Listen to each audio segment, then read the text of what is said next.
The Subcommittee on Economic Development, Public Buildings, and Emergency Management will come to order. The chair asks unanimous consent that I be authorized to declare a recess at any time during today's hearing without objection. So ordered. Chair asks unanimous consent that members not on the subcommittee be permitted to sit with the subcommittee at today's hearing and ask questions without objection. So ordered. As a reminder, if members wish to insert a document into the record, please also email it to documentsti@mail.house.gov. The chair now recognizes himself for the purposes of an opening statement for 5 minutes. Thanks to our witnesses, each of you, for coming here and being here today as we examine the role and effectiveness of the Economic Development Administration, the EDA, and the Economic Development Regional Commissions in distressed regions of the country.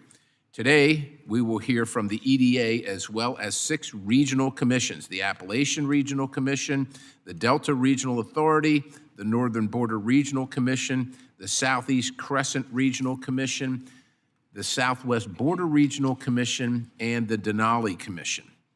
Now, EDA is the only federal agency established for the purpose of supporting economic development in distressed communities nationwide. Meanwhile, the regional commissions were set up independently to work in partnership with their member state governments to achieve similar goals, but in regional settings. Other federal departments are also involved in economic development, including the Department of Agriculture, the Department of Housing and Urban Development, and the Small Business Administration.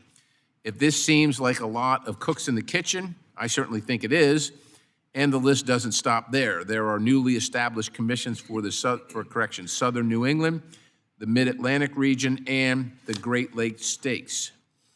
In fact, our 2023 hearing focused on regional commissions. I predicted that the list of regional commissions would continue to proliferate, and it has. It is not the role of the federal government to pick which communities win and lose. America's private enterprise has historically driven economic development and done a pretty good job at it. It is the responsibility of state and local governments to facilitate a business-friendly environment for its constituents. States already have the power to lower barriers for entry by diminishing overly burdensome regulations and the cost of doing business.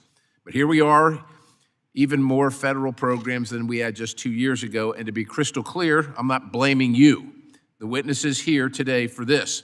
But it does mean that at the very least, we need to make sure that your activities are funding are not duplicative. It is also critical to ensure accountability and that clear performance metrics are in place. The fundamental mission of the economic development programs is to create jobs in distressed communities. So, ensuring that funding is not used to backfill state budgets, but instead is targeted and actually producing jobs is fundamental. That is why, in the reforms passed last Congress, there are clear mandates for EDA to report performance data, including job creation numbers. There are mandates for all the witnesses here today to coordinate and communicate with one another and with other federal agencies involved in economic development. The Thomas R. Carper Water Resources Development Act of 2024, or WRDA, reauthorized many of the regional commissions as well as the EDA for the first time in 20 years. Given this new requirement, the American people want to know each of your game plans.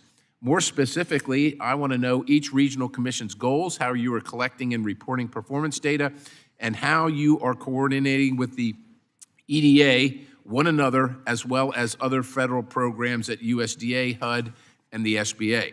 With that, I look forward to hearing from each of you, our witnesses, and the chair now recognizes the ranking member for 5 minutes for an opening statement. Mr. Figures. Thank you, Chairman Perry.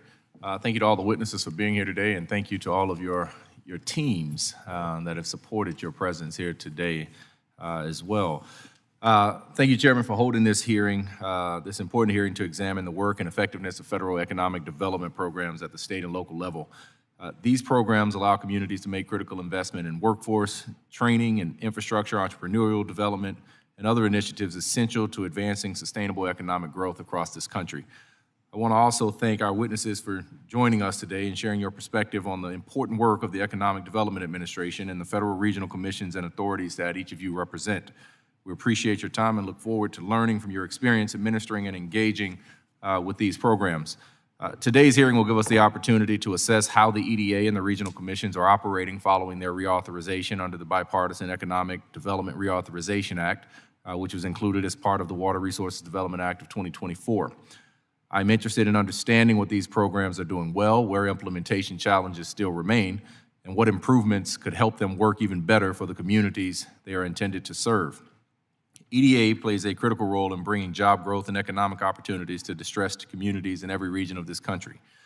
The agency and commission support workforce development, infrastructure investment, and regional planning efforts that help local communities grow and adapt to new challenges and opportunities.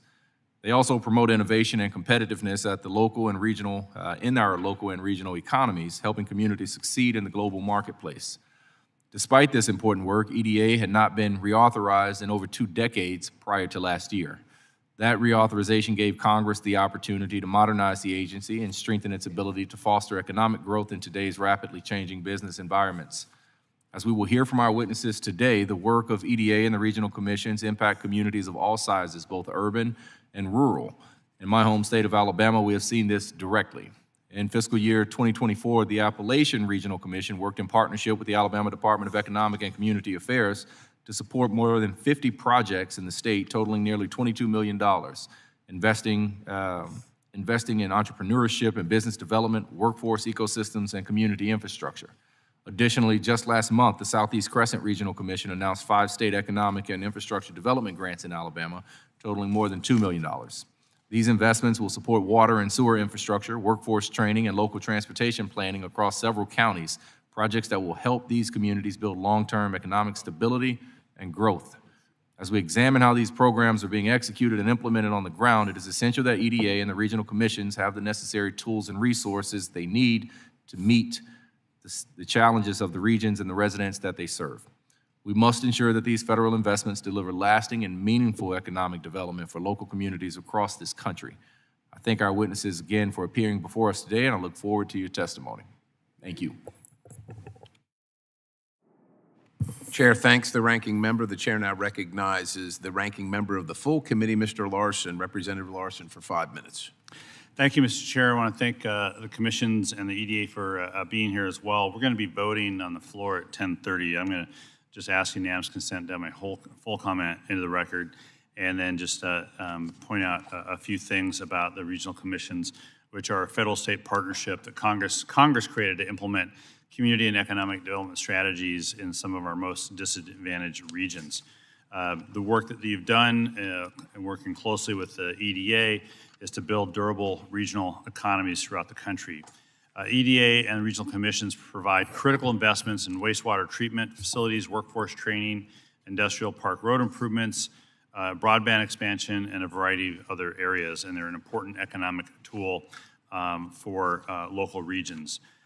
We reauthorized the EDA as part of the Tom Carper bill and the WORDA bill about a little over 13, 14 months ago. And in fact, in this budget that we're voting on today, we've taken so many votes over the last week on appropriations bills, I can't keep track of all of them.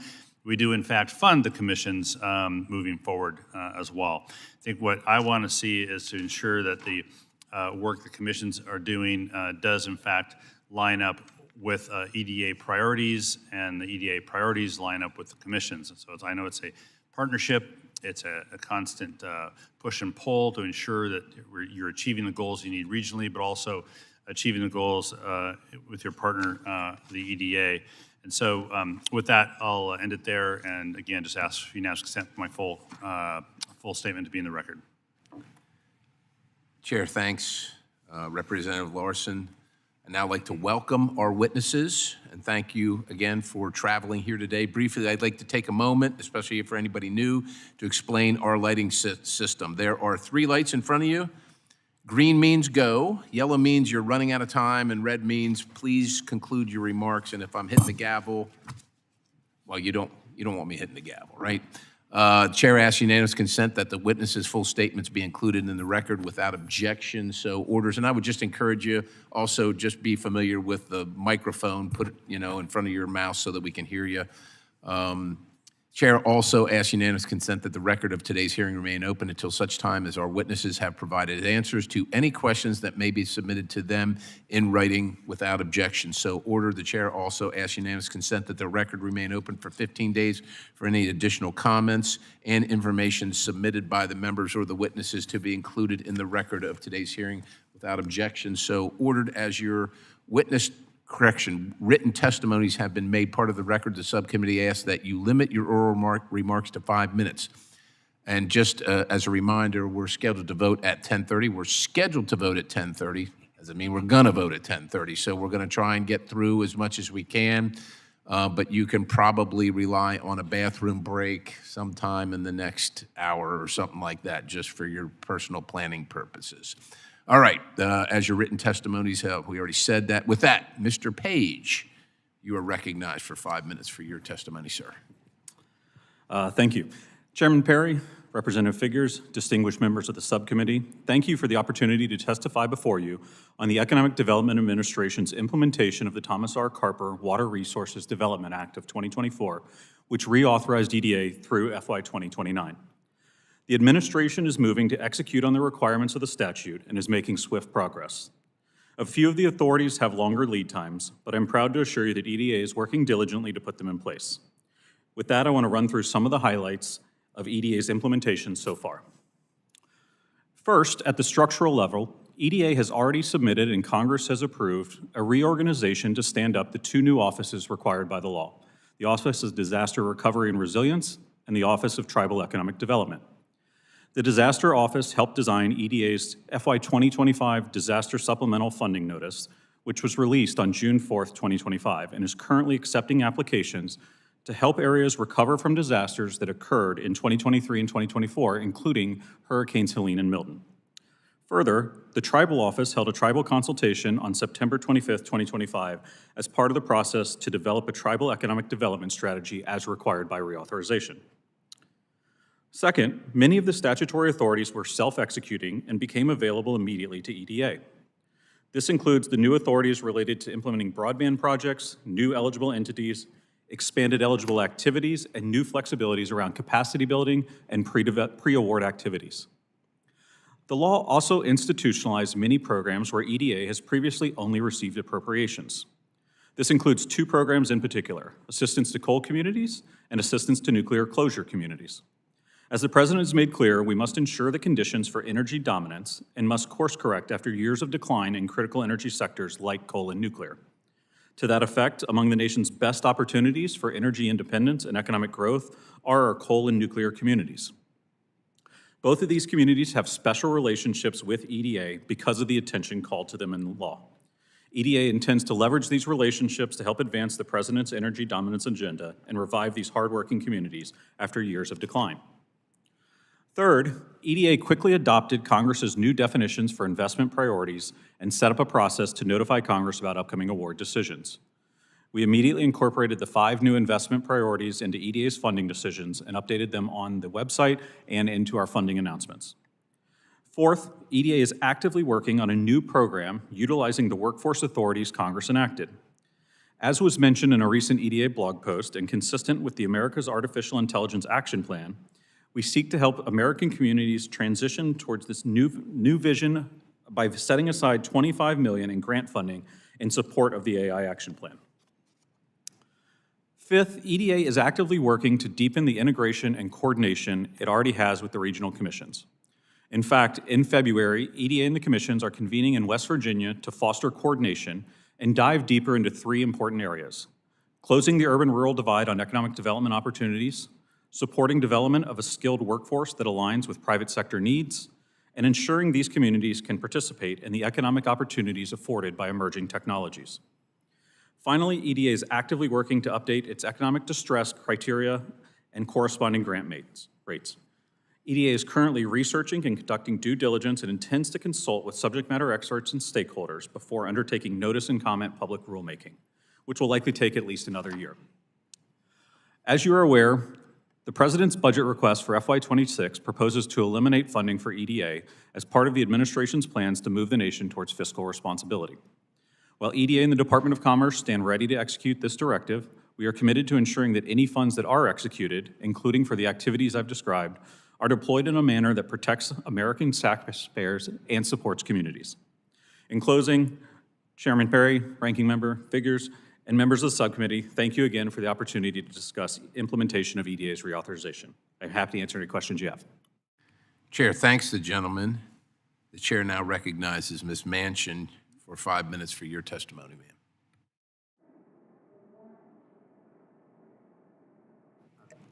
Thank you. Good morning. Pull that, there you go. Okay. Thank you for the opportunity for all of us to be here today. I am Gail Manchin, Federal Co-Chair of the Appalachian Regional Commission, whose mission it is to strengthen economic growth throughout the Appalachian region's 13-state, 423-county region. We are grateful for the bipartisan support of the committee and for the leadership of the Trump administration as we tackle Appalachia's unique economic challenges. Our work delivers measurable returns on investment and helps narrow the economic gap between Appalachia and the rest of the nation. For every $1 of ARC funding, we attract $4 in private investment. And second, the regional poverty rate has fallen by more than half since 1960, when nearly 1 of 3 Appalachians lived in poverty. ARC's federal, state, local partnership is one of a kind, and it is proving itself to be highly effective. We prioritize funding across 5 evidence-based goals: building businesses, developing a skilled workforce, strengthening infrastructure, expanding the tourism industry, and enhancing community resources. To gauge success, we track and evaluate the outcomes related to these strategic areas, for example, including jobs created, businesses launched, individuals trained, and infrastructure improvements. I'm pleased to announce that we are on track to meet or exceed all of our outcome targets in our current plan as we get ready to introduce our new plan this year. In addition, ARC evaluates the economic status of our counties each year. Today, the number of distressed Appalachian counties is at its lowest level in 20 years. By law, we are committed to fund more than 50% of our money to the distressed communities. However, we generally exceed that. This year, 73% of our money was directed to our most distressed counties in 2025. 2 of our initiatives that tackle Appalachia's unique challenges. First, the Power Initiative, which is dedicated to boosting large-scale industry and job growth in our coal communities. Additionally, it advances President Trump's executive order on reinvigorating the coal industry. To date, $473 million in power funding has leveraged $1.8 billion in private investment. ARC's Area Development Program also remains a cornerstone of our work to tackle infrastructure challenges exacerbated by our rugged topography, supporting construction of roads, water systems, and broadband. And our Inspire initiative addresses the workforce gap created by the substance use disorder. During President Trump's first administration, he recognized the urgency of this crisis, and ARC created Inspire. To date, Inspire has provided opportunities for over 18,000 Appalachians across our 13 states. ARC also collaborates with our federal partners, USDA, EDA, DOT, Office of National Drug Control Policy, to name a few. Our programs complement, not duplicate, other federal efforts because we collaborate. And these federal programs address the most distressed areas of Appalachia. Our funds help leverage gap funding, matching money, and resources to extend beyond EDA to help sustain those communities after the life cycle of the grant. I would like to say in closing that by strengthening the Appalachian region, 26.6 million Appalachians, we bolster not only the economy of Appalachia, we bolster the economy of this country. Thank you. Chair thanks the gentlelady. Chair now recognizes Dr. Wiggins for 5 minutes for your testimony, sir. Mr. Chairman, ranking member, and members of the committee, my name is Dr. Corey Wiggins, and I serve as the federal co-chair of the Delta Regional Authority. Thank you for the opportunity to appear before you today to discuss how we can achieve smarter federal spending, reduce duplication, and ensure that economic development investments deliver meaningful and lasting results for the communities we serve.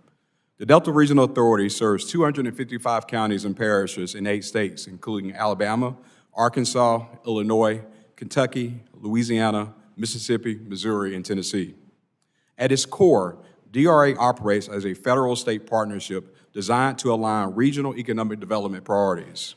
Every 5 years by statute, we develop a regional development plan with public input and approval by the governors of our 8 states. Our current plan ensures that our investments are not isolated transactions, but part of a coordinated regional strategy focused on infrastructure resilience, workforce development, business competitiveness, and regional capacity. From fiscal years 2024 and 2025, our major investment programs produce measurable results. For example, the state's Economic Development Assistance Program, one of our most diverse investment tools, is expected to improve public infrastructure that will impact more than 150,000 families, train approximately 3,000 workers, and result in the creation or retention of almost 7,000 jobs. Through our Community Infrastructure Fund, DRA investments will improve critical local infrastructure for more than 100,000 families, support the training of over 1,000 individuals, and help or retain more than 14,000 jobs. And through our Workforce Development Program, we invested in institutions that would train more than 5,000 individuals and support nearly 8,000 jobs across the region. While these data points illustrate the scope of DRA's impact, in communities, these investments go much further. For example, in Northeast Louisiana, a $300,000 DRA investment leveraged nearly $1 million in additional public funding to modernize the electrical system at a regional trauma and stroke center, serving more than 340,000 residents.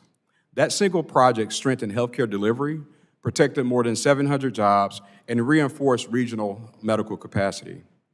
In Alabama's Black Belt, our investment in water, sewer, and roadway improvements in Union Springs addressed long-standing public health and infrastructure failures, improving daily living conditions for residents while positioning the community to attract private and public capital for future growth.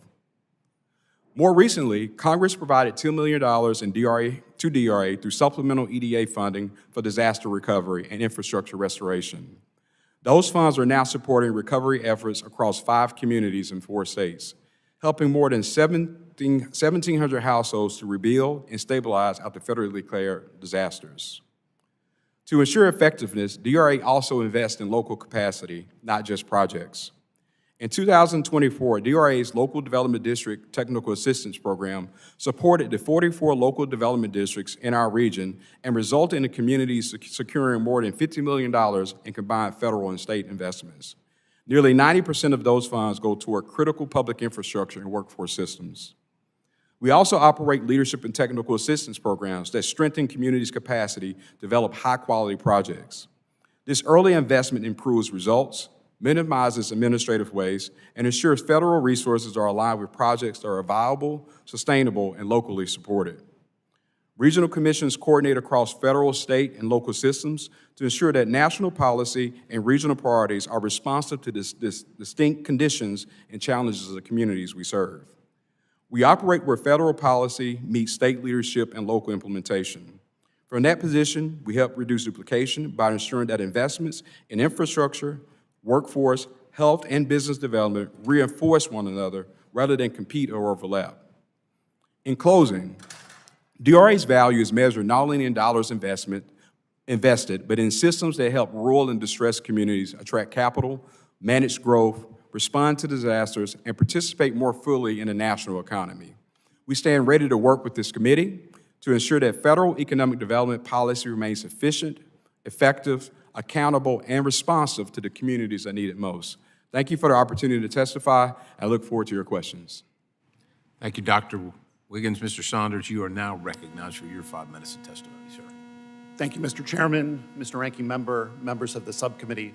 My name is Chris Saunders. I'm proud to serve as the federal co-chair of the Northern Border Regional Commission. As you've heard from my colleagues, the regional commissions exist as federal-state partnerships, and ours in particular serves the economic and community development needs in the northern counties across Maine, New Hampshire, New York, and Vermont. As with our peer commissions, we operate competitive grant programs aimed at supporting locally driven economic development initiatives. By design, the regional commissions utilize a very highly collaborative model for directing federal public investment, in our case particularly to rural America. By requiring the participation of governors and member states in the operation of our commission, this structure demands that states see themselves as true partners with the federal government. And as a result, rather than scattered investments serving the needs of one particular state, common themes of regional economic need emerge and receive support. I think it's this structure, along with the flexibility that Congress has granted commissions, which allows NBRC to deliver assistance in a manner that not only reflects the needs, but the capacity constraints of the communities in our region. I'm happy to highlight one such example, which is the forest products industry. That's really emerged as one of the defining areas of investment for our commission. For generations, wood products and paper industries were an important driver of the economy across northern New England and New York. Over the past 4 decades, these industries have really faltered. Pulp and paper mills, often the predominant employer in small towns, they've closed, resulting in job losses both at the mills as well as for foresters, loggers, and the communities at large. And what we've heard from local leaders and industry stakeholders that's made clear about this situation is that these economic challenges did not arise overnight. And at the same time, there are no quick fixes to dealing with these job losses. Instead, what local leaders and communities have advanced is a vision of innovation and economic diversification. Congress has tasked NBRC to target resources to support this vision, which the Commission's done through specific grant offerings that support innovation and infrastructure development in the forest industry. And we're starting to see the results of this approach. They're becoming clear. Targeted investments are transforming paper mills into factories that make new materials from wood products, such as housing insulation.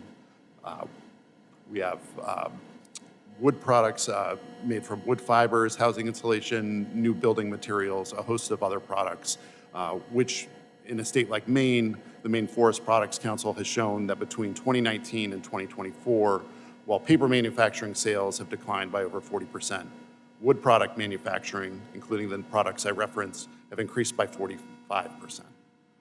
Our commission has played a role as one of the funders in this market evolution, and it represents what's possible through sustained federal investment in a specific sector.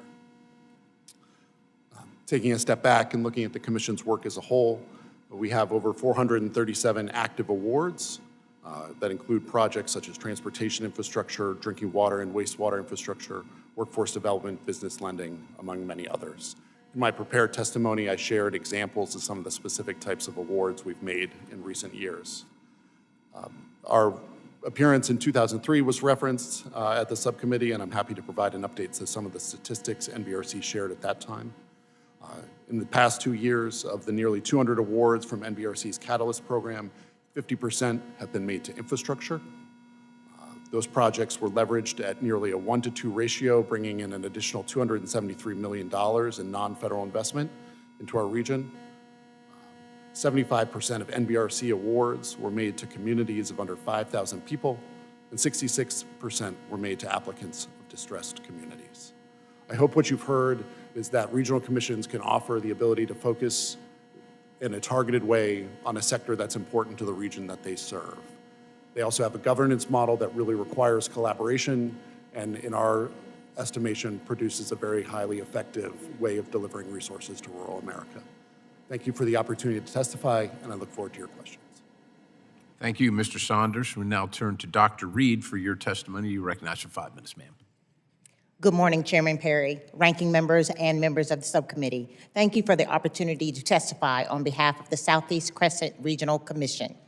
When I last appeared before this subcommittee in 2023, SCRC was just getting started. At that time, our focus was on establishing the governance, accountability, and data systems necessary to deploy federal resources responsibly. Today, SCRC marks 4 years of operations. Statutorily, SCRC serves 428 counties across 7 states and covers more than 210,000 square miles, where 51 million Americans call home. Nearly 40% of these counties are classified as economically distressed, where economic growth is constrained by workforce shortages, infrastructure gaps, and limited access to essential services on which employers rely. SCRC has prioritized strategic discipline over speed, recognizing that effective economic development requires alignment, not duplication. Fiscal investments have followed a structured process. SCRC's planning and outreach efforts included sustained coordination with governor's offices, state economic development agencies, and local development districts. Region-wide data collection efforts allowed SCRC to target unmet needs and prioritize projects that deliver measurable economic returns. Furthering this approach, SCRC conducted a 428-county regional health assessment. 3 consistent findings emerged from this data. Strong labor markets are foundational to economic stability. 2, federal dollars deliver the highest return when they strengthen organizations executing the work on the ground. And 3, regional coordination improves efficiency and returns on investment. One of the most urgent constraints validated through this assessment was the shortage of medical professionals exacerbated by rural hospital closures. In response, SCRC developed the Crescent Care Collaborative and partnered with the Department of State to place qualified physicians in designated shortage areas. This targeted workforce strategy is funded through application processing fees, allowing it to operate without federal costs and administrative overhead. To date, 397 physicians have been placed in high-need counties, helping stabilize essential services and reversed stagnation where economic growth was at risk.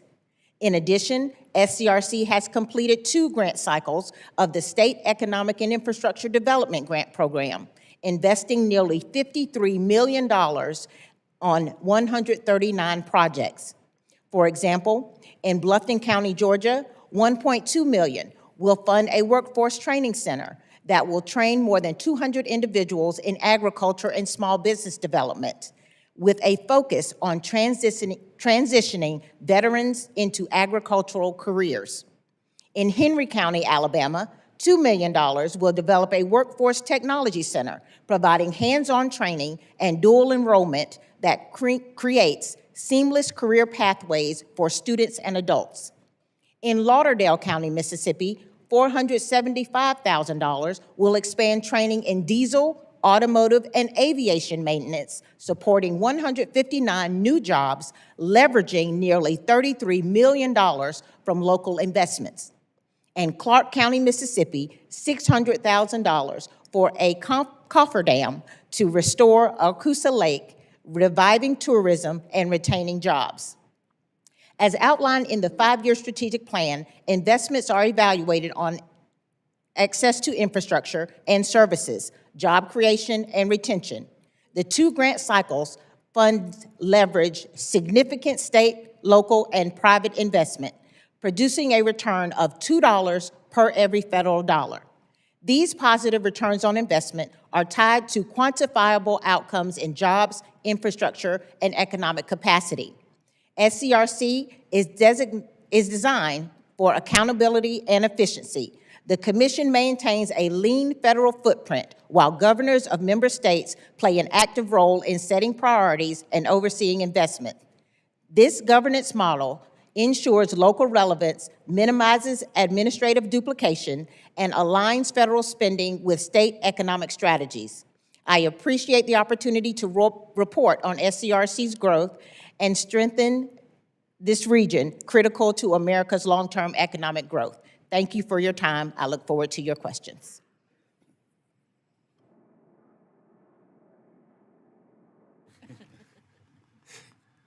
All right, I was considering, we'd like to get all of you done, but I don't know if I can. You can see the board over there. I know Washington works on a different timetable, but that's why nobody's ever on time around here, so I'd like not to feed into that too much. But I'll just say thank you, Dr. Reed, and we're gonna let Mr. Sanchez testify and see what we got left, and then we'll figure out, Fenton, if you can go before we have to adjourn or recess for a little while. So go ahead, Mr. Sanchez, you are recognized. 5 minutes. Thank you, Chairman. Be as quick as I can. Good morning, Chairman Perry, ranking members, and members of the committee. Thank you for the invitation to testify today on behalf of the Southwest Border Regional Commission. I'm Juan Sanchez. I am the Commission's federal co-chair, and I'm honored to share our progress and challenges as we work to foster economic development across the Southwest region. The SBRC is a partnership between the federal government and the states of Arizona, California, New Mexico, and Texas. Congress created the commission in the 2008 Farm Bill and most recently reauthorized it under the 2024 WORDA bill. The SBRC's mission is to improve economic infrastructure, foster economic development, and help create jobs by addressing barriers to growth and providing federal grants to distressed communities. The Commission's region comprises 103 counties and approximately 36 million people across our 4 states. The Commission evaluates each one of our counties on a yearly basis, utilizing their economic data, including poverty rates, per capita market income, and unemployment rates, and compares them against counties nationwide. Of our 103 counties, 43 were classified as economically distressed, 44 as transitional, and 13 as attainment. Commission-wide, the average poverty rate was 18%, significantly higher than the national average of 12.4%, and representing 5 million people who live in poverty. The average 3-year unemployment rate for the region was 5.2, also exceeding national averages, and our per capita market income was 20% lower than the national average in 2023. These challenges are most acute in distressed counties. Although they represent 11% of the population, they account for approximately 21% of the individuals living in poverty. These counties experience a poverty rate of 24%, twice the national average. Additionally, within our region, we have unique and isolated distressed communities. Colonias, which is the Spanish word for neighborhoods. Our distressed community is located within 150 miles of the U.S.-Mexico border. These communities are inhabited by individuals and families with very low income. They often lack a governance structure and a meaningful tax base. Many residents live without adequate housing, essential services such as potable water, plumbing, sewage, utilities, broadband, and paved roads. Approximately 800,000 people in Colonias lack adequate drinking water and sanitation. 1/3 of those have no access to water or wastewater facility. Even those with access face water quality and quantity issues, posing serious health threats. The Commission also includes 51 federally recognized tribes. Collectively, these tribes experience a poverty rate of 44%, which is almost 4 times the national average, and an unemployment rate of almost 3 times the national average. Likewise, these tribal communities face critical infrastructure challenges with limited access to drinking water, sanitation, roads, and broadband. Another critical challenge faced by the Commission's region is access to health care. All 103 counties in our area contain a federally designated health professional shortage area. These shortages are most pronounced in our distressed counties, where 71% are classified as whole county shortages, meaning the provider shortage affects the entire population. The Commission views disparities as a fundamental barrier to workforce participation, economic stability, and long-term community resilience. We surveyed our region, meeting with universities, nonprofits, local officials to identify the most common barriers to economic growth. What we've heard constantly was the capacity gap. Communities lack technical, managerial, and financial capacity. Distressed communities often report that their minimal staff is overburdened by administrative duties. Capacity constraint prevents them from accessing funds which they would otherwise qualify for. The high cost of infrastructure and matching requirements is another barrier. These are among the poorest communities in the nation, which lacks a tax base to generate the matching funds. The high cost of infrastructure projects often require these communities to piece together multiple funding sources, adding to the administrative burden. These communities feel that the grant process is an uneven and unfair playing field, as they are disadvantaged when competing against larger municipalities that have grant writers, technical support, and grant administrators. In response to those barriers, the Commission directed our grant funding towards distressed areas. In 2025, we awarded our first grant cycle, awarding $11.3 million federal funding over 22 projects across the region. 78% of these awards were directed to economically distressed communities. We invested in water and wastewater systems that expanded access to clean water, rural roads, and transportation alternatives that improved safety and connected communities. We invested in equipment to train high-need professionals such as engineers, chemists. We invested in new medical clinics to expand access to healthcare in shortage areas. Overall, our $11.3 million investment will leverage an additional $10.2 million in local funding, nearly a dollar-for-dollar match. The Commission estimates that investment will support 700 to 800 permanent jobs, 500 to 600 retained positions, and create 200 to 250 temporary jobs. We'll assist more than 1,400 small businesses, individuals. Will receive training, technical assistance, and infrastructure support. I want to thank our governors, members of Congress, and the Commission staff for their dedication and time. I look forward to working with Congress, and pleased to answer any questions. Chair, thanks, gentlemen. You can see the clock says we get 3 minutes. I know I don't like going when it says 0, right? You don't want to miss this stuff. So I apologize, Ms. Fenton. I promise you will be the star when we return. My best guess is probably 10 after to quarter after if we're lucky. You can watch. It's a 3-vote series. This is the first one you can watch on the board. But at this time, the subcommittee shall stand in recess, subject to the call of the chair.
The Subcommittee on Economic Development, Public Buildings, and Emergency Management will reconvene the previously recessed hearing.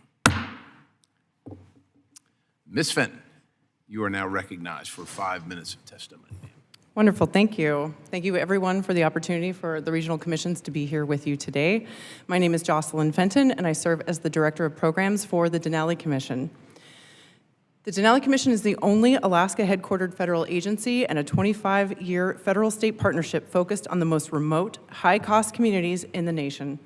Alaska's communities are linchpins for Arctic posture, disaster response, and resource development, so every federal dollar invested there has both local and national security implications. Reauthorized in 2024, the Commission is tightly aligned with President Trump's executive orders on unleashing Alaska's resource potential, strengthening American energy, and improving maritime and transportation infrastructure, among others. The Commission stretches limited resources by braiding multiple federal tools into a single, streamlined entity for rural infrastructure. The Commission blends congressional appropriations, interest from the Trans-Alaska Pipeline Liability Fund, and interagency transfers to build comprehensive projects instead of scattering one-off grants. Section 311 Transfer Authority and the Section 305C Gift Authority allow multiple federal partners to pool even small amounts of funding into a single project management pipeline, reducing fragmentation, duplicative designs, and competing timelines.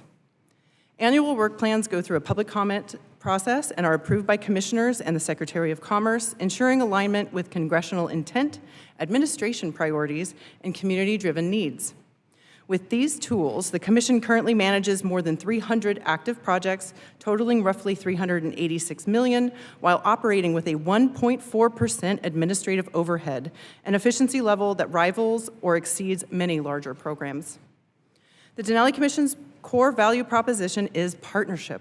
Federal, tribal, state, local, and private partners all leverage a shared platform instead of building parallel systems. Through direct partnerships with the Alaska Native Tribal Health Consortium, Alaska Energy Authority, and Alaska Village Electric Cooperative, the Commission has deployed $100 million to modernize bulk fuel tank farms that power rural clinics, schools, and homes. Collaboration with the Department of War's Innovation and Readiness Training Program has delivered dual-use projects like the Shepherd Point Road Extension and Port Complex in Cordova, combining local emergency access with national readiness and strategic defense benefits. Following Typhoon Halong, the Commission convened with the National Guard, U.S. Coast Guard, FEMA, State of Alaska, and tribal partners to align recovery investments and explore a design for regional network of multi-use emergency response centers and public safety buildings in Western Alaska. These partnerships mean that agencies do not have to build separate project pipelines for the same communities, reducing duplication and accelerating delivery in places where construction seasons are short and logistics are complex. In rural Alaska, a single dock, powerhouse, or clinic often has to do the work of many facilities. That's why the Commission focuses on projects that serve multiple purposes, stretching each federal dollar across several missions. This dual and multi-use approach strengthens local resilience while also advancing national security and economic priorities. We're emphasizing three main areas. First, infrastructure hardening. We're upgrading energy systems, transportation links, and emergency communications so that docks, barge landings, airstrips, and public buildings can operate as reliable staging areas when disasters strike. Second, technology and innovation. We're partnering with national energy labs and others to test cold weather technologies, develop value-added local lumber and biomass products, and explore energy-resilient data and communication facilities that can operate off-grid or in islanded systems. And third, resource and access corridors. We're investing in Arctic and inland roads, bridges, and marine facilities that can open access to critical minerals, timber, and fisheries, while also ensuring redundant routes for delivering fuel, food, and medical supplies during emergencies. The Commission's waterfront investments illustrate this multi-use strategy. Since 2022, approximately $16.5 million has been directed to marine infrastructure, leveraging more than $70 million from other sources to build barge landings, small ports, and related facilities over 24 coastal communities. These assets function much like rural highways and intermodal facilities in other states. They are often the only freight and fuel lifeline for communities with no road access, with direct implications for emergency response and federal disaster costs when they fail. Broadband and communications are another dual-use priority. The Commission has helped secure 187 tribal spectrum licenses and more than $200 million in broadband-related funding, coordinating with NTIA, USDA's Reconnect program, FEMA, tribes, and private providers. These investments reduce dependence on single points of failure and create redundant land-based fiber routes that can keep communications functioning during severe weather and emergency events. Recently expanded authorities allow the Commission to support housing and critical community facilities that address overcrowding and homelessness in rural areas. Health clinics, community buildings, and public service facilities frequently double as emergency shelters and coordination centers, mirroring the multi-use demands of public facilities nationwide, but under far more extreme conditions. The Commission's interagency transfer model, low overhead, and dual-use focus offer a practical template for stretching limited federal resources in high-cost, high-risk environments. Instead of multiple agencies, each paying for their own procurements, design teams, and mobilizations, the Commission provides a shared platform where costs and risks are spread and investments are sequenced logically across sectors: energy, transportation, communication, and community facilities. Projects are prioritized through clear strategic evaluation process that ensures the most consequential dual-use facilities rise to the top, those that strengthen community well-being while advancing national security and resilience objectives. By coupling infrastructure with targeted technical assistance, for example, working with the Alaska Small Business Development Center to build local business capacity, the Commission turns place-based federal investments into long-term private sector opportunity. For more than 25 years, this model has shown when Congress empowers a locally grounded, partnership-driven entity with flexible tools and clear authorities, it is possible to reduce duplication, deliver durable infrastructure, and multiply the impact of every federal dollar. Thank you for your attention and for your continued support of the Commissions as proven efficiency models for rural infrastructure and national readiness. Chair thanks the gentlelady. Thank you all for your testimony. We will now turn to questions for our witnesses. The chair will recognize himself for 5 minutes for questions. And I was told by one of my colleagues, Representative Cuellar from Texas, to be particularly rough on Mr. Sanchez. And while I considered what he was telling me, I thought, well, this committee really, look, we might not agree on everything, but it's not about being rough, it's about getting answers. So when you see Representative Cuellar, Mr. Sanchez, I hope that you will tell him that we treated you with the dignity and respect and decorum that the institution so warrants. With that, as I started off at the 2023 hearing, through no fault of your own, Congress has created all your agencies that seem duplicative of one or another federal program. The Water Resources Development Act of 2024 added even more regional commissions, but did include clear requirements for transparency and coordination, which I think is a good thing. I'm going to turn to Mr. Page. Section 2212 of WRDA, the Water Resources Development Act of 2024, requires the Secretary of Commerce to convene a meeting with the regional commissions within 1 year of enactment and every 2 years thereafter. I understand EDA has set a date for the first meeting, and maybe that's the one you referenced in February in West Virginia, but can you provide the committee any details on the meeting, what you plan to discuss, why, if there's a good reason why there was a delay in scheduling of the first meeting, and we'll get into a conversation depending on what you say there, sir. Absolutely, and thank you for the question. So yes, the convening in West Virginia in February is the convening to fulfill the requirement in the statute. I've been using the opportunity here today to pigeonhole some of my other panel members here to make sure that they will be in attendance. Obviously, the real intent of the legislation there was to improve coordination, and I think that was obviously what we will be focusing on, and we will do it through a report that follows it. But I think most importantly, we don't want this to just be platitudes about how we can better coordinate. We are going to focus on 3 specific topics. How do we ensure that we are closing the urban-rural divide? Many of the areas represented by the commissions here represent some of the areas that have specific and very acute distress. We want to make sure they don't fall further behind. The second topic is going to be addressing workforce issues. So how do we make sure we have a skilled workforce that meets private sector needs? And finally, obviously, the economy is changing with the advent of new technologies. We want to have a fruitful discussion around how we can best support making sure that these communities can participate in the economy as these emerging technologies develop. A subcurrent throughout every one of those topics will be how do we coordinate in addressing those acute problems. I appreciate that. And I know you're fairly new to the operation, and I understand you kind of have, as you mentioned in your opening remarks, somewhat of Damocles sword hanging over your head, but I appreciate that you're on the mission now and focused on it as you should be. You can't predict the future.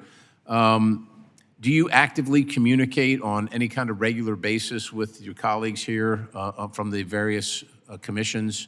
And is there a tenor to that? Is there like an agenda that we might be privy to at some point?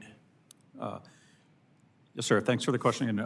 We do not actively communicate at a leadership level. However, our regional staff are communicating on a project-by-project basis all the time.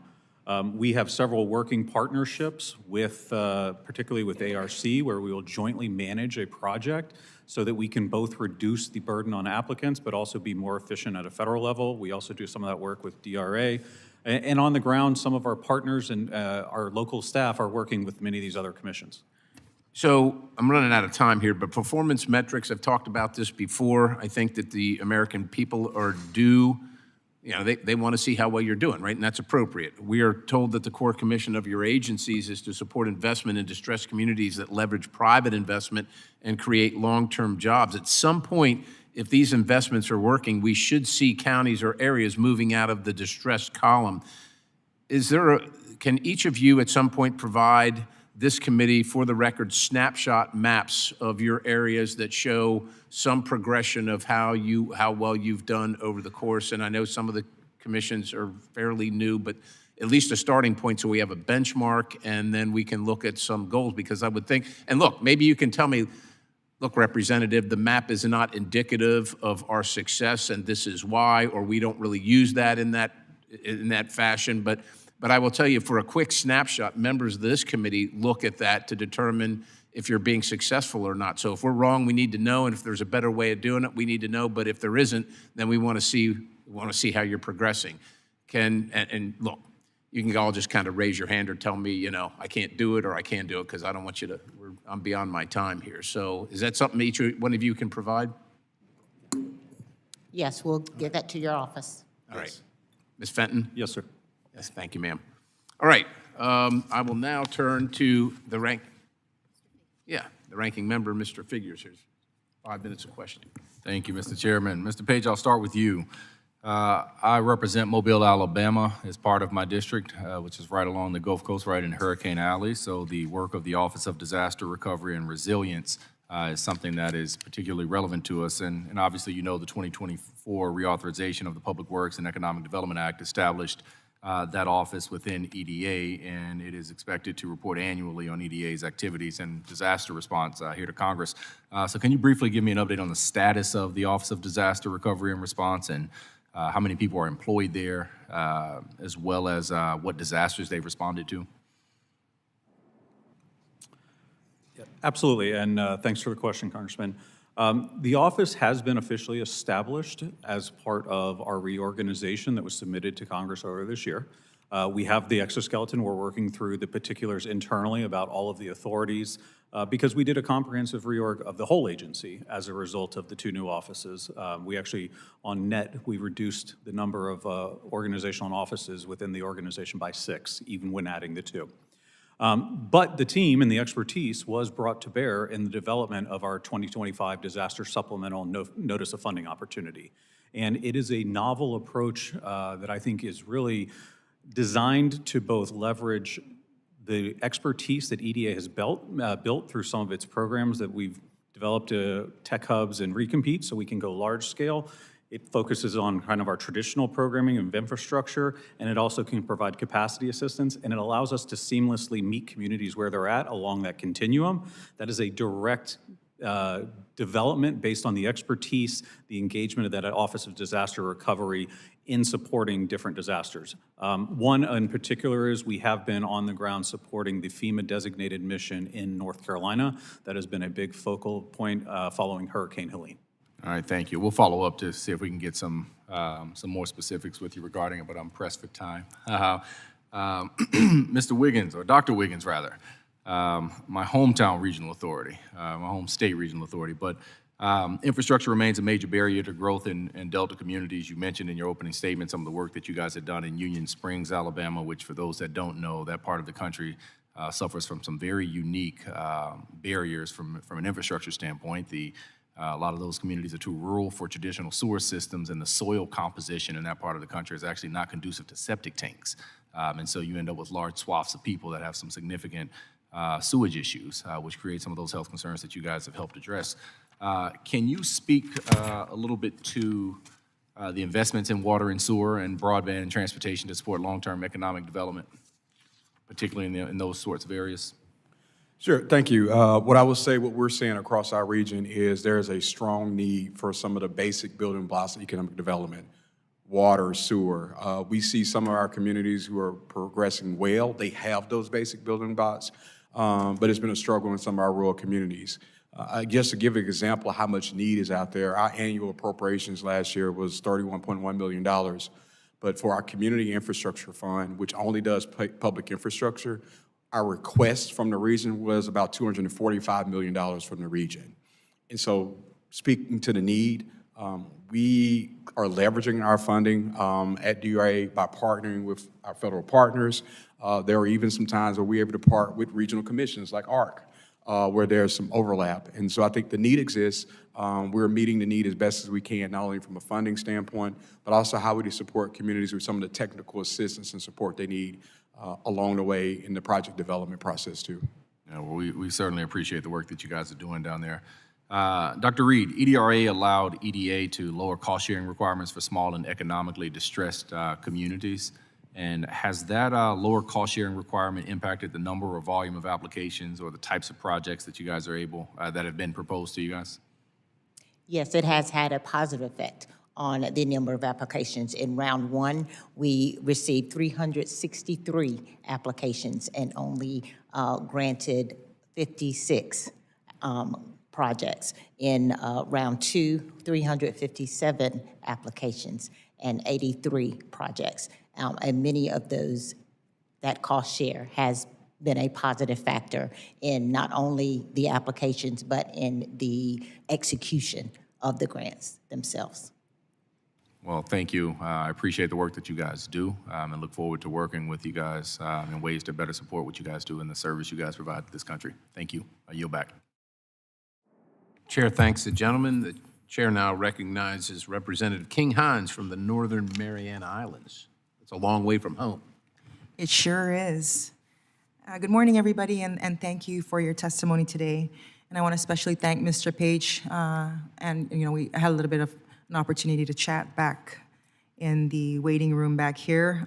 So in the Marianas, EDA investments have supported economic recovery, workforce development, and long-term resilience. These include the Garapan Revitalization Project, the Marpi Tourist Sites Improvement Project, and the Oleai Sports and Cultural Complex, which are central to revitalizing our tourism industry. EDA has also invested in economic diversification and workforce readiness through projects such as the new Department of Finance Economic Resiliency Center, new educational facilities at Northern Marianas College, and the Northern Marianas Technical Institute, a public school system vocational training center, amongst others.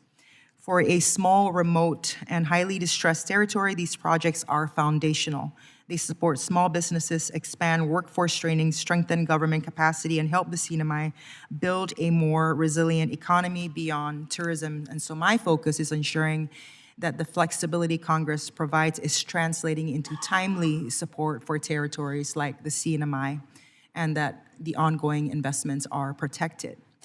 So, right now, our economy is at the brink of collapse. Some would say that it has already collapsed, right? And so the government is operating under severe cash flow constraints, and at this point in time must front costs for EDA-funded projects. So under EDA's original grant procedures, the CNMI was able to submit reimbursement requests based on costs incurred, allowing these projects to move forward through phased disbursement.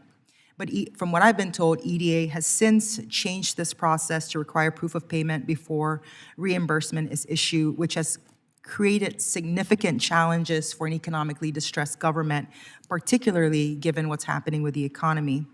And to the point where the government itself has had to take out a loan to be able to cover some of these costs, right? And so I just kind of want to understand the rationale for that change and whether there is consideration for what the CNMI is going through right now as it relates to some of these processes. Yes, thank you for the question, Congresswoman. And again, appreciated talking in the back there a little bit about the challenges that you do face. And I know we are tracking it. It's, you know, as I look here at just the investments that EDA has made in the area, it's about $100 million that's expected to create or retain almost 5,000 jobs, which I did not realize until we were just talking is somewhere between 8 and 12% of your total population out there. So I understand the impact these can have. To your specific question about the way that we can make payments, we do operate on a reimbursement model, and that is really so that we can make sure that we are operating and protecting the American taxpayer's interest. When we make an award, we obviously lay out terms, conditions.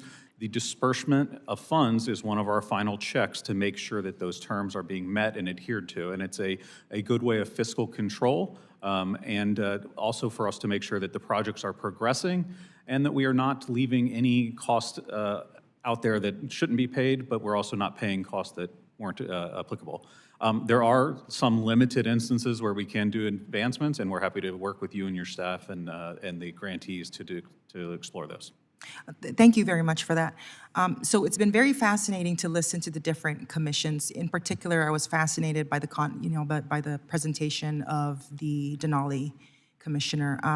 And so I just wanted to ask, right, because we don't have a commission that directly speaks to the territories, and the challenges obviously are very unique in comparison to what Appalachia is experiencing, or what Alaska is actually very similar to what Alaska is experiencing. So I wanted to kind of hear from your perspective, Mr. Page, how do these partnerships improve project delivery and outcomes in distressed regions when you do work with these commissions?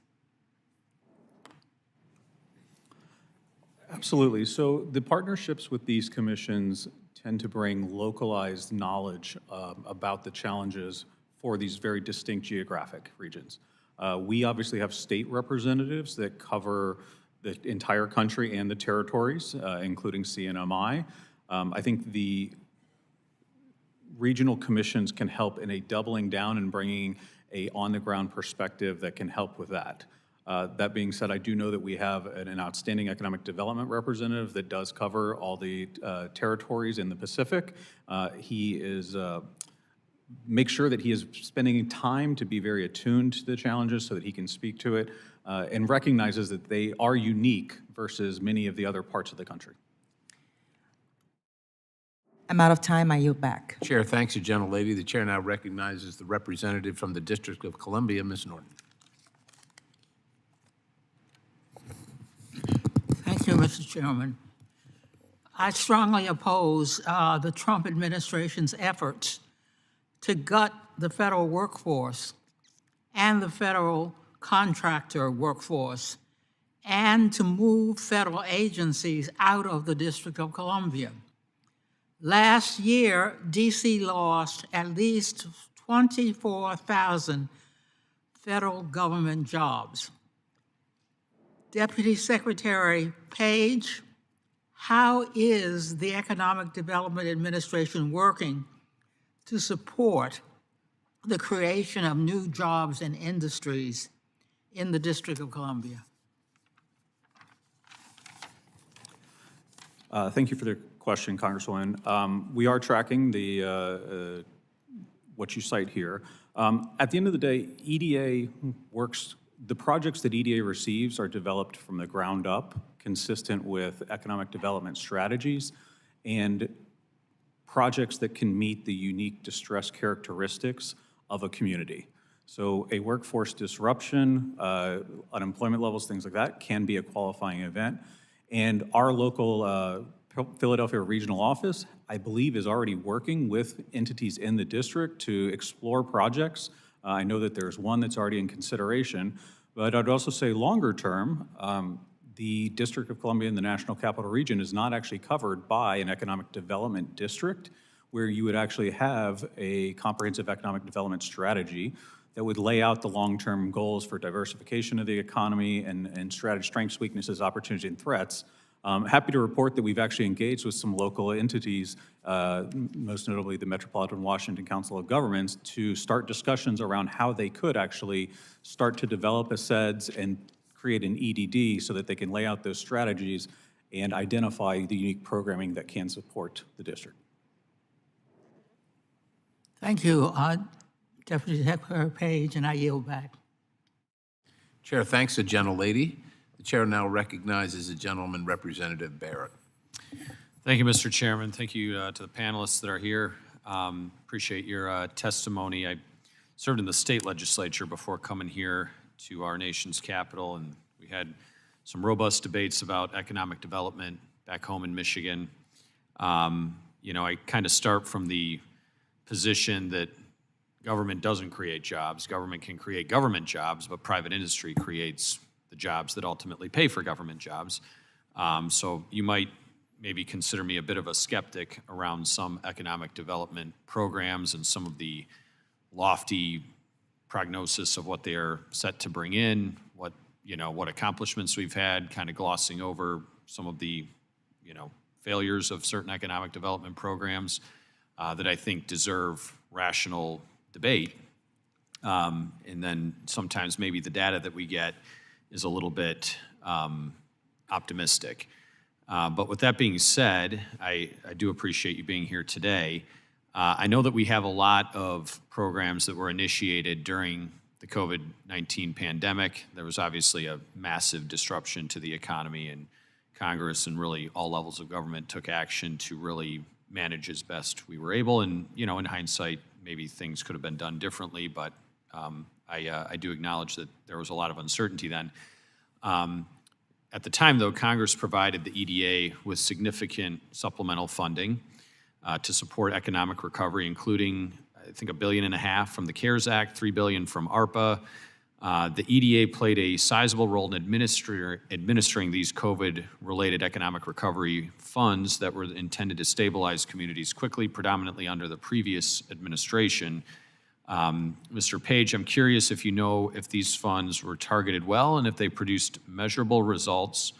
And for COVID projects, did the EDA use the same performance metric framework that it currently uses for infrastructure, non-infrastructure data, or was some other metric used at that time? Yes, sir. Thanks for the question. And yes, you're correct. We did receive substantial supplemental funding, $4.5 billion total through 2 supplementals in response to those. Many of those projects are still in development, and they are actually producing results now, particularly construction. A lot of the awards went out at the end of 2021, and they are just kind of finishing their design phase. They're about to enter into a construction, or they're in construction, but they're not quite complete. But I am happy to report that with our portfolio of grants that we have right now, $5.8 billion in total, we are seeing an 8-to-1 return on private investment for every dollar invested. That being said, we are actively monitoring these projects. We now have a risk assessment tool that we've put in place for every one of these awards to make sure that they are advancing.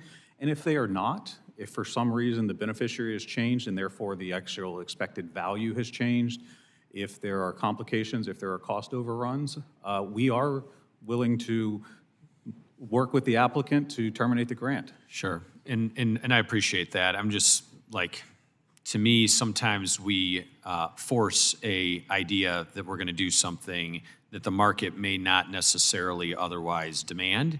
And I think, when it comes to infrastructure, those are community funded and then sometimes have state and federal money combined for, roads, bridges, pipelines, and other things that provide a benefit to everyone in that community and can hopefully then attract more economic development, less so than some other projects that may be like, oh, we're going to guarantee this many jobs, and then 10 years goes by and new people are sitting in your seat and my seat. Those jobs don't materialize, and it's impossible to hold accountable then at that point. And I want to make sure that we prevent that circumstance from happening. I guess, to go through a design phase for 5 years, I mean, we are 5 years post-2021 right now. I flipped the calendar over like everybody else a few weeks ago, and it said 2026 on it. How are we supposed to effectively deploy these resources when it takes 5 years to get through just a design phase of a project? Yes, sir. And I should have said the CARES Act was earlier. The ARP funds did not deploy until a little bit later because they were appropriated in 2021. But at the end of the day, I understand what you're saying about the private investment. At EDA, we look at the private investment not as an outcome, but actually as a market signal that the investment that we're going to make actually has real benefit. We have named beneficiaries for projects that are local entities. Oftentimes we will get letters of support from them, and then we do follow up at 3, 6, and 9 years to make sure that we are getting reporting from the grantee that those have actually materialized. Okay, thank you. Thank you, Mr. Chairman. I yield back. Chair thanks the gentleman. The chair now recognizes the ranking member from Arizona, Representative Stanton. Thank you very much, Mr. Chairman. Thank you all of the commissioners for being here today and the important work you do for the citizens of the United States. I'm a former mayor before I got to Congress. I know firsthand the federal government can be an important and powerful economic development partner, but economic development is not one size fits all. Federal support for regional economic development is crucial because every community faces unique challenges. What works in Appalachia won't necessarily work in the desert Southwest that I represent. That's why regional commissions, quasi-governmental partnerships between the federal government and states are essential federal tools. The partnership structure represents a unique federal approach to economic development requiring substantial input from leaders who know their communities best. Chair Sanchez, the Southwest Border Regional Commission is one of the newer regional commissions, and it's doing important work in my home state of Arizona. One grant allocated last year funds advanced manufacturing workforce development in collaboration with partners in the private sector and our state universities. Other grants are going towards funding critical water infrastructure projects in rural Arizona and on tribal lands, because in Arizona, water security and economic security go hand in hand. Chair Sanchez, how does the SBRC maximize its investments in impoverished communities in the Southwest? Thank you for the question, Ranking Member Larson. We prioritize funding to distressed communities. 80% of our funds went to distressed communities, and we did that by targeting outreach specifically to these communities, working with our local development districts, with our mayors, county judges. But we also did that in a structural way where we provided additional points in the grant competition if your project was from a distressed area. What was surprising is that we managed to get a $1 per dollar matching from these communities. So for every dollar the federal government invested, these folks provided additional funds. So I think that leveraged our projects immensely, and we're providing the infrastructure that's necessary for the private sector to thrive. We're providing the roads and the water and the sewage that is needed to develop businesses. Thank you so much. In December of '24, Congress reauthorized and modernized the Economic Development Administration for the first time in 20 years. I was proud to back that legislation. The bipartisan reauthorization was crafted to help EDA carry out its founding mission, bringing new investment and good jobs to every corner of this country. To bring EDA into the 21st century, the reauthorization bill prioritized investments like manufacturing, supply chain capabilities, and industry-led workforce training partnerships. This investment is critical not just for strengthening struggling economies around this country, but also improving our nation's ability to compete on a global scale. I am concerned that staff reductions under this administration are limiting this important bipartisan goal. Deputy Assistant Secretary Page, what are EDA staffing levels compared to a year ago, and what effects have those staffing reductions had on EDA's operational capacity? Thank you for the question. EDA as a whole is, the staffing levels are down, but we do have adequate staff to meet the mission. We have been able to streamline the agency. We've been able to increase our efficiency through the reorg that we submitted to Congress and was approved by Congress, and through some reforms internally. Things like we were able to consolidate from 3 grant systems into 1. It reduces our administrative burden. We've standardized some of our operating procedures, which is saving over 4,000 hours of staff time. So while the overall staffing level is down, we were able to adapt, and we have made great progress to still be able to meet the mission. We are actually also have a staffing plan that will allow us to backfill for certain critical vacancies. Thank you very much. Mr. Chairman, I yield back. Chair thanks the gentleman. The chair thanks now recognizes the gentlelady from Nevada, Ms. Titus. Thank you, Mr. Chairman. I represent Las Vegas. That's Nevada's 1st congressional district. And so you can't talk about economic development without talking about tourism and hospitality. You know, in my district alone, the industry supports $1.6 billion in state and local taxes. It's the top industry for employment. But it's not just the Strip that draws people. We've got all the sports teams now, and we've got the beautiful scenery around Las Vegas. It's kind of something for everybody. However, tourism is in a slump. As you know, I'm sure it's down about 7% from what it was last year. And so a lot of people's jobs are being threatened, over 300,000 hospitality workers. But I believe the expertise at the EDA could help us with your assistance programs kind of during these tough times. I was the ranking member of this committee last Congress, and I was proud to play a role in the reauthorization of economic development for the first time in 20 years, as was mentioned by the ranking member. Now, there are provisions that we got in the bill to consider travel and tourism when making grant decisions. So, Mr. Page, would you talk about how y'all are implementing that provision? I think it's Section 2219. Yes, and thanks for the question. Appreciate the authorities that you did provide in the Reauthorization Act. I think it helped clarify that travel and tourism and outdoor recreation entities are eligible entities for our PWIA, Public Works and Economic Adjustment Assistance programming. And this is one of the self-effectuating pieces of the legislation. And so those entities became immediately available or eligible to apply for funding through our notice of funding and our regular programming that's out on the street right now. So are there the grant processes in the works? Are there people applying for the grant? Have you done anything to let folks know that it's available? Could you give me a little detail about how you're implementing it? Sure. I think ultimately, you know, the projects are locally driven. We have on-the-ground representation. In fact, we have a new economic development representative who's covering the state of Nevada. I know that she just was able to visit there last and meet a lot of the stakeholders in the state last week.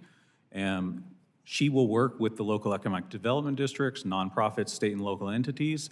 They will identify projects consistent with their own economic development strategies and then advance them. But one thing that she is being able to communicate now is that the eligibility and how to best apply for EDA funds.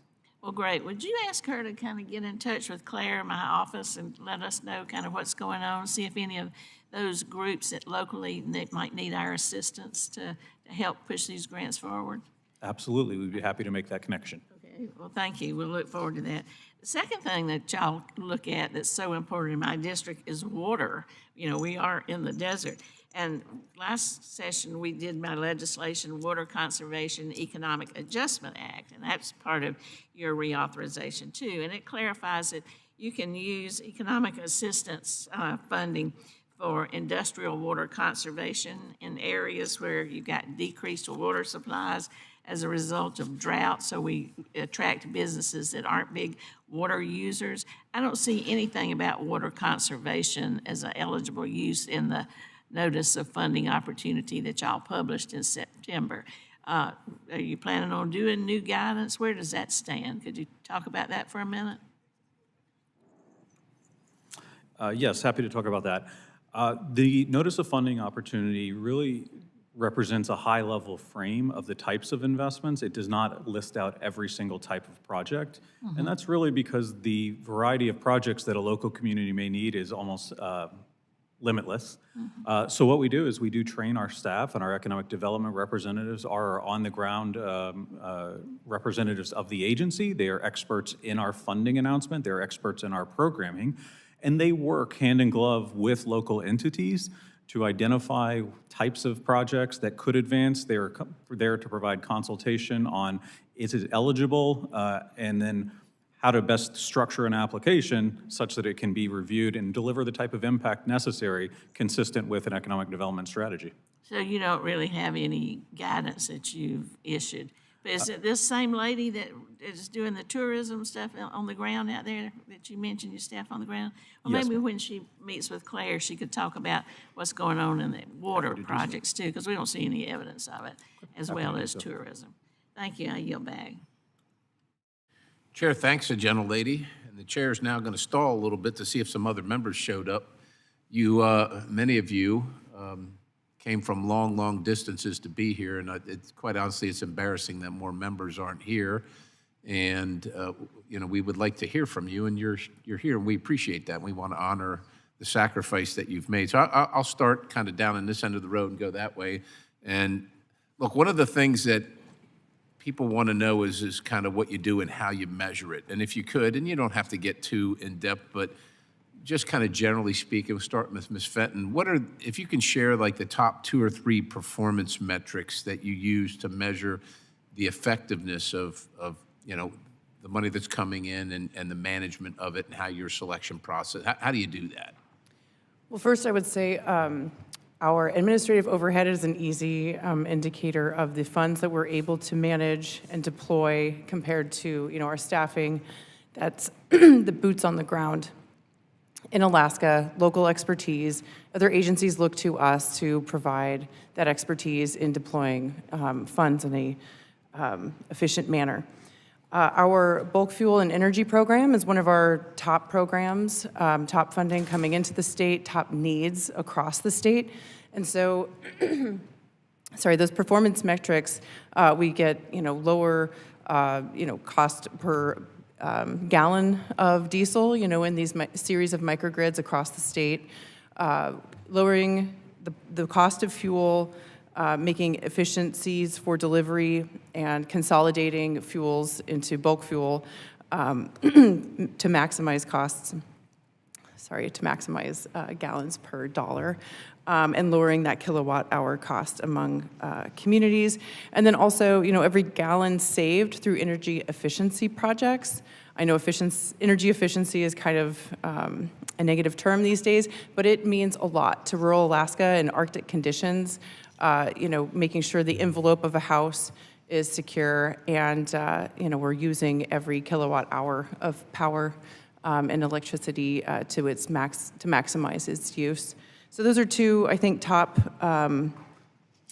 performance metrics that we have at the commission, but we can provide additional information to your office as well. We continually communicate with GAO on some of their inquiries on how the commission's report on various metrics and whatnot as well. Thank you. I'm going to recognize Mr. Sanchez. I know you've been writing there, so I want to honor you thinking about it, so I want to know what you have to say.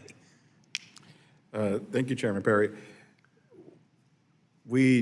As I mentioned in my testimony, we track the unemployment rate, the poverty rate, and the per capita income in each of our counties. We focus our investments in the counties that have those metrics in the bottom of the 25% in the country.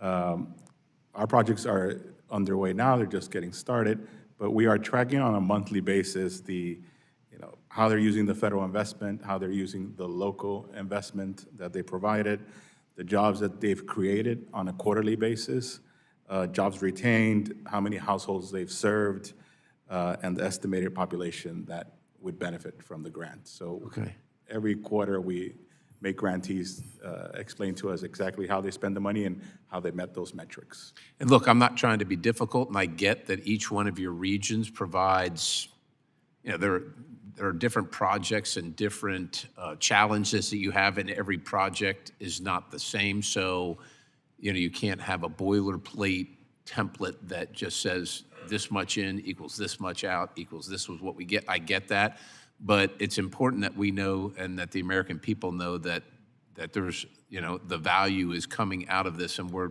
actually achieving what we're trying to achieve. So I would encourage you to work with maybe Mr. Page and each other to come up with at least some kind of a common standard that you can all agree with that generally captures some of that information, not only for our well-being, but quite honestly yours. You don't want to come here and try and, explain this if you don't, have it wired in already, and then I'm up here asking you questions and you're trying to figure it. That's not the time you want to figure it out, right? Dr. Reed, you got anything you'd like to impart? Yes, thank you so much. We do track, and these are projections at this point. Our first round is in their second year of implementation, the grants, and the second round is in the planning phase of implementation. So these are projections that we're using, but we do calculate new jobs projected and households supported, businesses impacted, and as I said in the testimony, we look at infrastructure and economic capacity when we are evaluating the successes of these grants.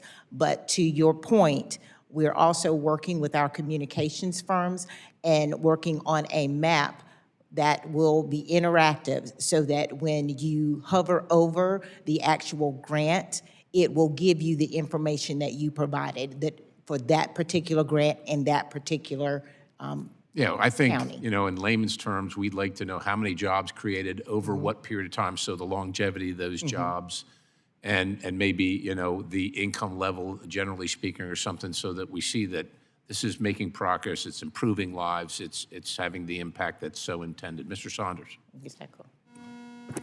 I think we collect a comparable level of KPIs as our peer commissions, businesses served, jobs created, households served, linear feet of water infrastructure.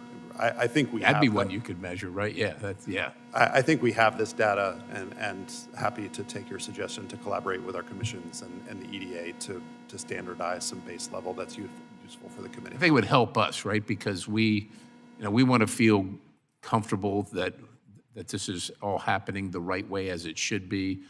And, we have questions of our bosses too, right? They demand that their money is spent wisely, and that's reasonable as well. Dr. Wiggins. Yes, sure. As Federal Coach Saunders mentioned, our metrics, jobs created, jobs retained, families affected by infrastructure projects, also looking at individual trains from our workforce programs, and we've tracked this data for a number of years. The thing I would add is that we have a really strong, robust monitoring program. So not only do we look at these numbers coming in, our monitoring team is going out, checking in on these projects, quarter reports being sent in to the projects, and tracking the numbers as the project is progressing as well.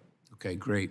I'm going to just select you, Ms. Manchin, because you're probably one of the most experienced people here. Do you have like an annual report that you could, is that something that you do on a regular basis or some other iteration that we can see that kind of outlines all that kind of thing?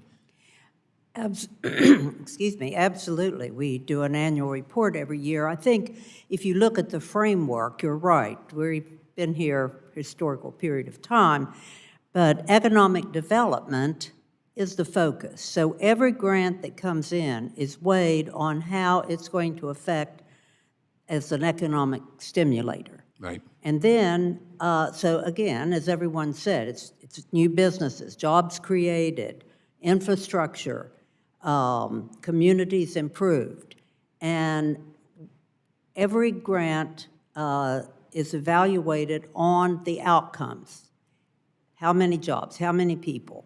So as we look at that and we look at this year winding down, we have found that our grants have met or exceeded their input, their outcomes for that grant. And so when do you do the report, just out of curiosity? Do you all do it at the same time? Is it a certain point in the year, like it's got to be done by September 30th or November 5th? Or is there a particular period of time or a suspense date, as an old Army guy would call it? Well, interestingly for us, we have a 5-year strategic plan, and that is coming to an end. So obviously, we're looking not only at 1 year, Right. but at this 5-year strategic plan and how we met that. One of our measures is that we have the number of distressed states, counties, is lower than it has been. It's the lowest in the last 20 years. So we obviously have made an Yeah, impact well, that's the goal, in right? our Yeah. most distressed areas. And the fact that while have to commit 50%, we do more. We actually committed 73% of our appropriations. So all of this, we believe, does lead to this kind of lifting the most distressed counties through infrastructure and And job I agree, development. we want to see that, and I think maybe if you guys can work together to harmonize when you do that, and then if we could get that in advance of you coming up, then we can have a discussion about the things you want to highlight and your successes. But taking a lot of time, Representative Ezell is recognized. Thank you. And thank you all for being here today and being so patient. The only bad thing about going last is everything's been asked. So, but if I repeat some of the questions, that's it's just part of the program. So thank you all for being here today, and thank you, Mr. Chairman. The Water Resources Development Act of 2024 included important economic development reforms intended to improve coordination, reduce duplication, and ensure federal dollars are producing real results. As Congress continues its work on WRDA, 2026, it's critical that we understand what is and what is not working under these new authorities. In coastal communities, Mississippi's 4th District, economic development is closely tied to ensuring reliance in our infrastructure, ports, waterways, and disaster recovery, as everybody in this country has been hit with some kind of disaster. And ideally, WRDA authorized programs complement, not complicate, these efforts. Today, I hope to hear how WRDA 2024 reforms are being implemented, whether agencies are meeting our standards, and what changes Congress should consider making for WRDA 2026 to further streamline programs and strengthen outcomes for local communities. Mr. Page, what WRDA 2024 economic development reforms have been implemented that are most relevant to coastal disaster-prone regions, and how are these reforms affecting communities along the Mississippi Gulf Coast? Congressman, thanks for the question. I think the most important for the communities that you referenced was the establishment of our Disaster Recovery Office, and then the input that they provided to shape our FY25 disaster supplemental funding opportunity. Congress appropriated $1.5 billion to allow to support economic recovery for communities that were hit by natural disasters in 23 and 24. And in June of last year, we were able to release that notice of funding opportunity. I think it takes a very novel approach, and one that is a first of its kind for EDA, based in large part on our experience with different disasters and leveraging the expertise of our disaster office. It basically allows us to meet a community where it's at, either providing readiness funding. We have a readiness path which can support pre-development, cost, and capacity. We have a infrastructure path, implementation path, that can do traditional type infrastructure projects, workforce training projects as kind of single entities. But then also it has a much broader path 3, which we call industry transformation, which allows us to cluster projects together where the whole can be greater than the sum of the parts in order to really change the economic trajectory of a community. And this is based on some of our programming there. So that is on the street. We've already been able to make our first round of awards for underneath that notice only 2 months after it was released. We have had active engagement with communities throughout the South, and an active tracking of all those engagements through a recently implemented CRM system, so we can actually know everybody we've talked to and follow up. Thank you. One more. For coastal communities that rely on ports, maritime industries, and disaster recovery, how has the WRDA 24 improved coordination between EDA and regional commissions And what can Congress do with Word 26 to continue to improve it? Yes, sir. So I think there were some inherent pieces in the legislation that can help us better coordinate, including the ability for regional commission funds to serve as matching funds for EDA investments. But we are actually scheduled to have a convening of all the regional commissions in February, where we're going to really dive deep into this topic to figure out how do we best work together, dive a little bit under the hood. As I said earlier, we do work together at a staff level, on a project-by-project level, as we're trying to help assess how to best help communities. But I think what we hope to do through this is look at a few broad topics and figure out how we can better coordinate together. Thank you. One more. I'll just kind of throw this out there for all of you. In your experience implementing the Word of 2024, are there specific lessons that could help guide Congress in ensuring that investments support long-term coastal resilience and port-related growth rather than duplicative or short-term projects? Anybody?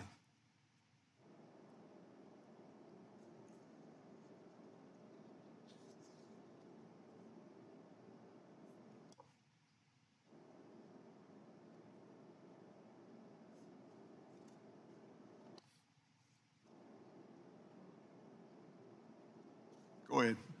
Yes, sir. Anybody? In addition to what I've already been able to articulate, and I'll actually reference back to the conversation I had with Congresswoman Titus, there was the reauthorization bill did provide some clarity around eligibility of outdoor recreation projects and travel and tourism.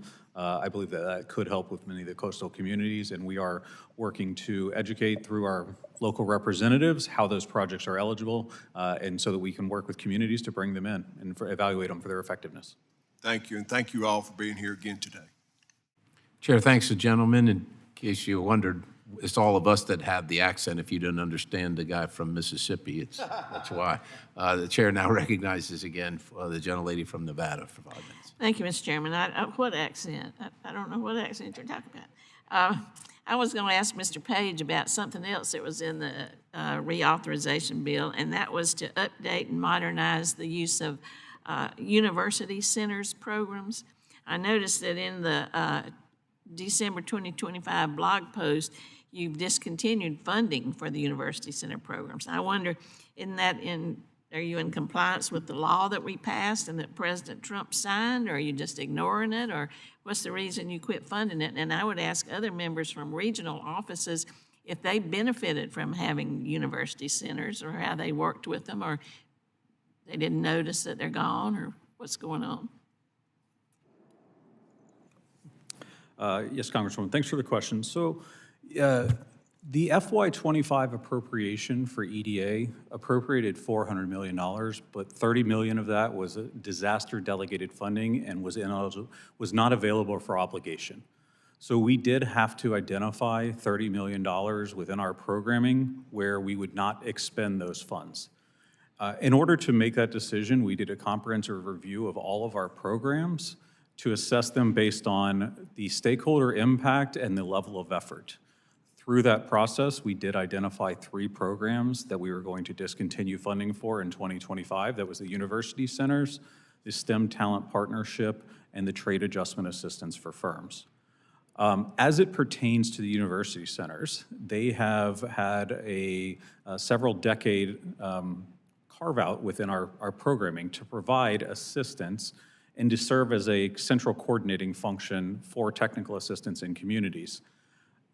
With a more limited portfolio, it was our perspective that we needed to broaden that, and we are no longer going to have the carve-out for a university center, but those universities that still provide the greatest benefit can still apply for technical assistance funding if they are best positioned to help their communities. But by removing that specific set-aside, we've actually opened the aperture so that if there are other entities that are best positioned to provide that type of organizing principle, capacity building in a community, they can also apply.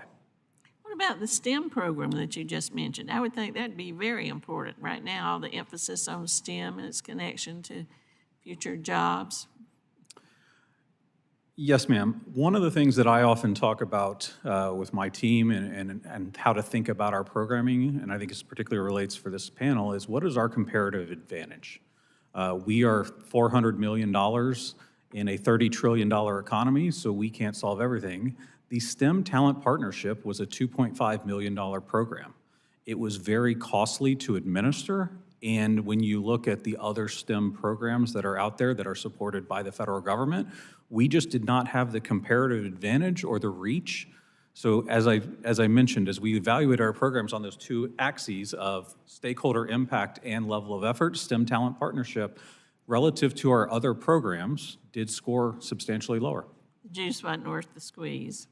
Pardon? The juice wasn't worth the squeeze, is that what you're telling us? At $2.5 million, this is not an indictment on STEM education efforts, it's an indictment on EDA's effort and funding at that level. Do the regional offices have any input into these three programs that you decided not to fund? The regional commissions? Yeah. They did not. This was an internal exercise because we were faced with, because of the way that the Congress had appropriated the funds and with $30 million being unavailable for obligation, we did have to make those trade-offs. Did that have a negative impact on the work that y'all do on the ground and in those regional areas?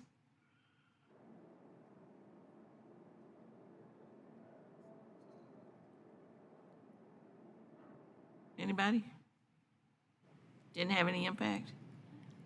Not that we're aware, just so we know, this is the federal-state partnership requires our communication with the governor's offices and their priorities. So the governors of each state, they have their priorities, and we work together in order to actualize those priorities. So if that were to be a priority, then we would, of course, be involved. But to insert ourselves in that, we have not done You just don't that. have any input at the federal, Correct. You're just subject to what they hand out to you. So you, okay, I got it. Well, then wouldn't it work better if you did have some input?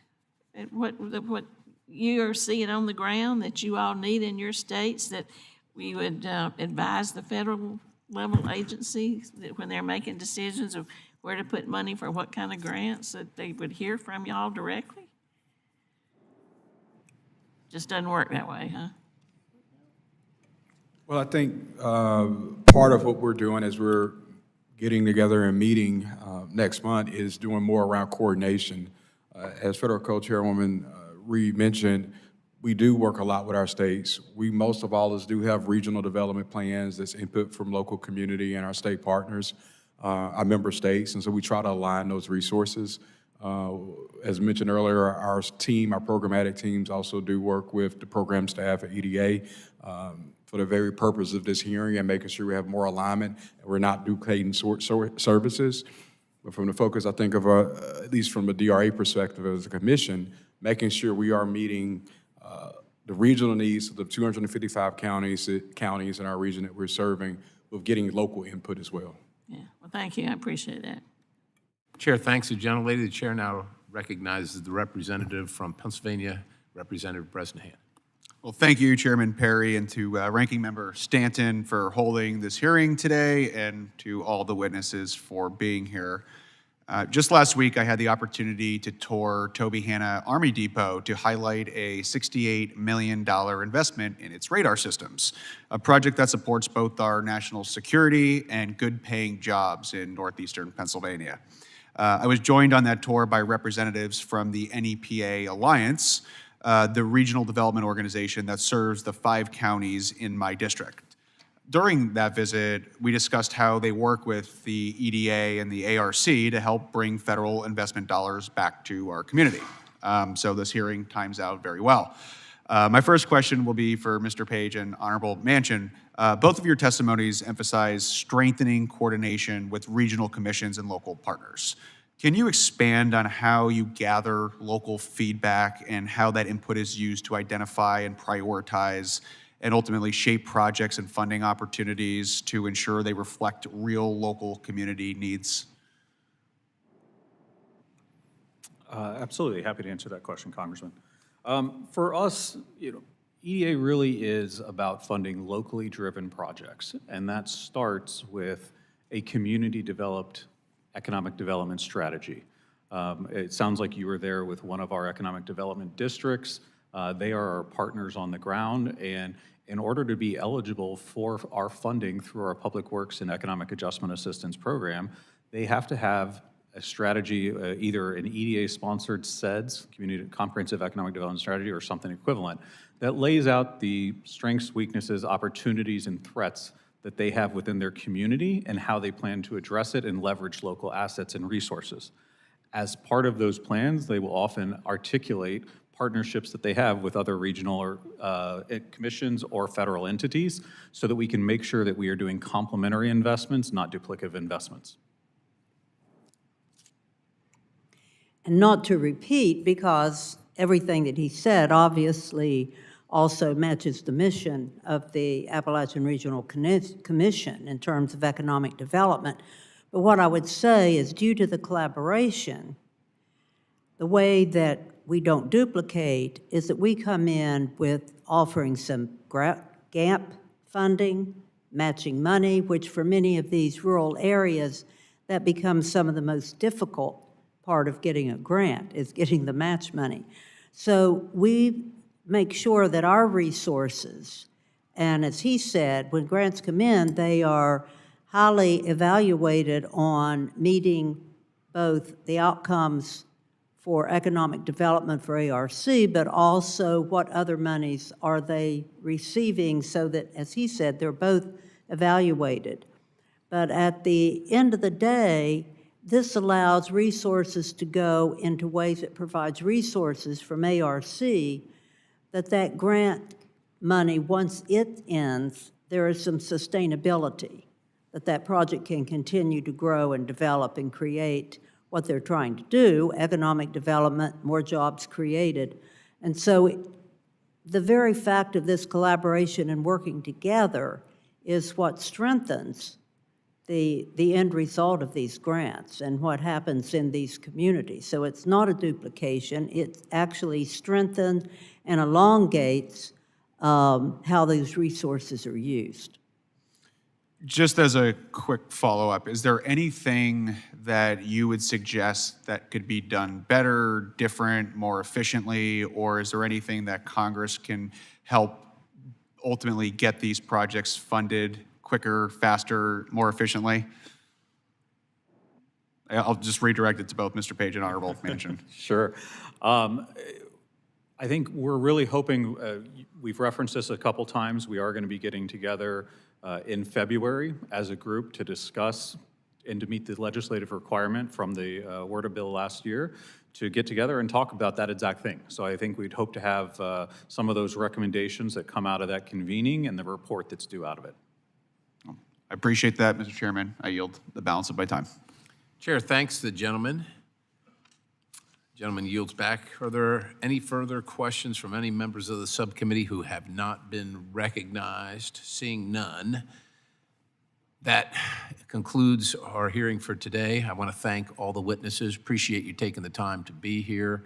It is important, and we're very grateful that you took the time and made the travel, and we're prepared, and look forward to seeing you again soon as we kind of go on this journey together. So with that, that concludes the subcommittee, and the subcommittee stands adjourned. Thank you, Mr. Chairman. Thank you.